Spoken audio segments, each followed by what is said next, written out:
Hei, mä oon Sari Hämäläinen. Mä oon työyhteisökouluttaja, valmentaja, työnohjaaja, työyhteisösovittelija ja nyt myös Safety Steps-sertifioitu valmentaja.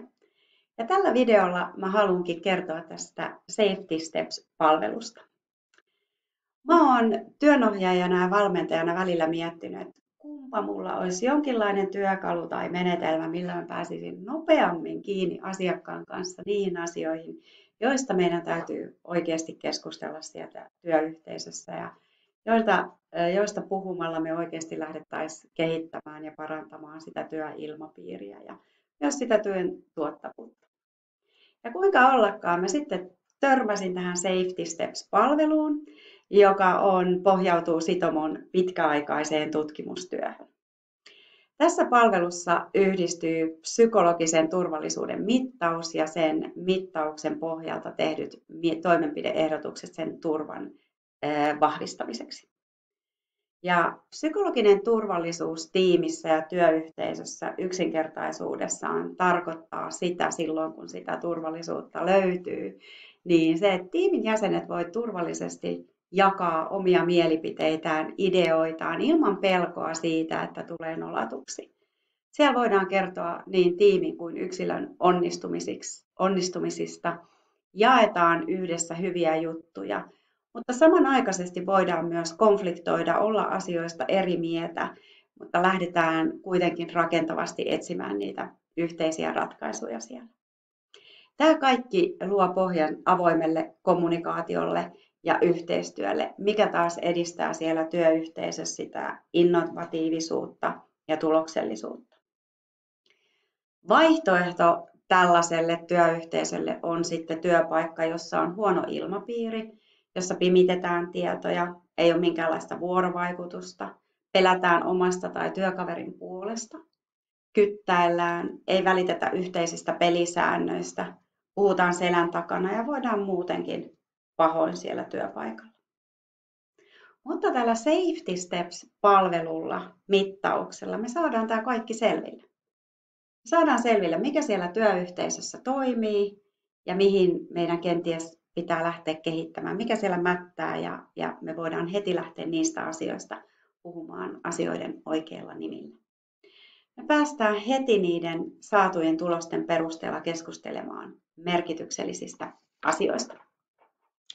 Se, mitä hyötyä tästä psykologisen turvallisuuden mittaamisesta on, niin me analysoidaan aina sitä nykytilaa ja saadaan se myös, tai tehdään se myös näkyväksi. Me lähdetään yhdessä kehittämään sitä työn tekemistä ja työyhteisön ilmapiiriä. Me opitaan innovoimaan yhdessä.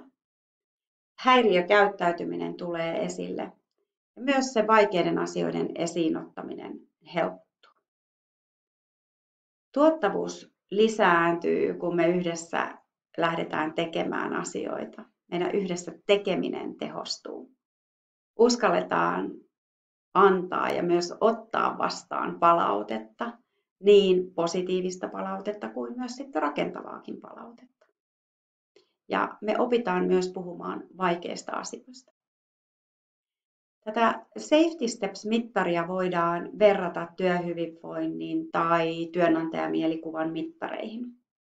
Mutta erona kuitenkin on se, että tässä paketissa tulen minä mukana. Mä tulen tekemään teille sen tai tarjoamaan teille sen mittauksen ja sen mittauksen tulosten analysoinnin ja sen jälkeen jään työskentelemään vielä teidän kanssa, joka helpottaa sitä meidän työskentelyä. Myös ehkä nopeuttaakin sitä, koska me päästään heti kiinni niihin oikeisiin asioihin.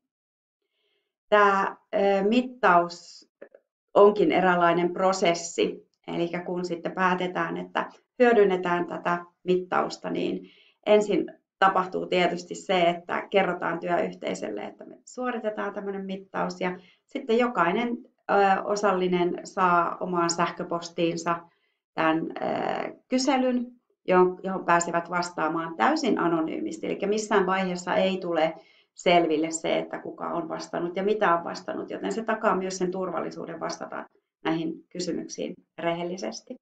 Vastaamiseen menee tuommoinen 15-20 minuuttia. riippuen sitten tilanteista, ja siellä on myös mahdollisuus sitten antaa myös sanallista vastausta. Sitten sen jälkeen, kun ne tulokset sieltä tulee, niin mä saan niistä raportin, jonka mä tuun käymään yhdessä työyhteisön kanssa läpi.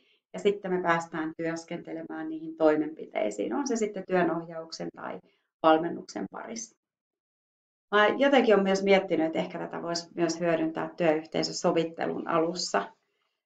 Mahdollistaisi sen, että ihmiset, jotka on ehkä vähän arempia puhumaan, niin saisi tämän vastauksen kautta myös, tai vastaamalla tähän kyselyyn, niin tuoda mielipiteitään esille, mutta tätä mä vähän vielä mietin.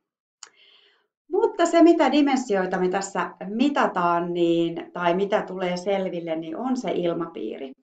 Sitä perusluottamusta, tiimin henkeä, millainen ilmapiiri siellä on.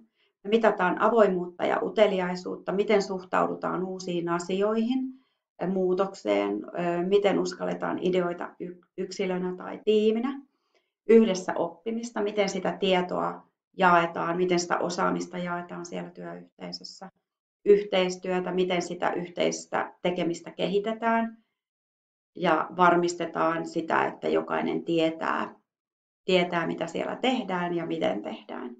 Kommunikaatiota tietysti myös mitataan, miten aktiivista ja tasapuolista se kommunikaatio siellä on. Inhimillisyyttä, miten sallittua on puhua myös heikkouksista, epäonnistumisista ja miten myös sit niinku sallitaan ne huonot päivät, joita meillä jokaisella siellä työpaikalla ihan varmasti on. Pelisääntöjen kunnioittaminen, miten ne tiimiläiset luottaa siihen itse tiimin kykyyn myös puuttua esimerkiksi epäasialliseen käytökseen. Tiimijohtajuutta, miten se tiimi kokee sen tiiminvetäjän vaikutuksen siihen psykologiseen turvallisuuteen. Ja sitten myös organisaatiota, miten se tiimi kokee asemansa siinä koko organisaatiossa ja miten se organisaation johtaminen ja kulttuuri vaikuttaa siihen psykologiseen turvallisuuteen. Eli me saadaan tästä hyvin paljon tietoa, hyvin kompaktissa muodossa. Ja minä ammattilaisena olen sitten teidän työyhteisön tukena ja apuna matkassa kehittämässä teidän toimintaa. Tehdään näkyväksi se, että mikä siellä toimii ja myös ne asiat, joita meidän tulee siellä kehittää.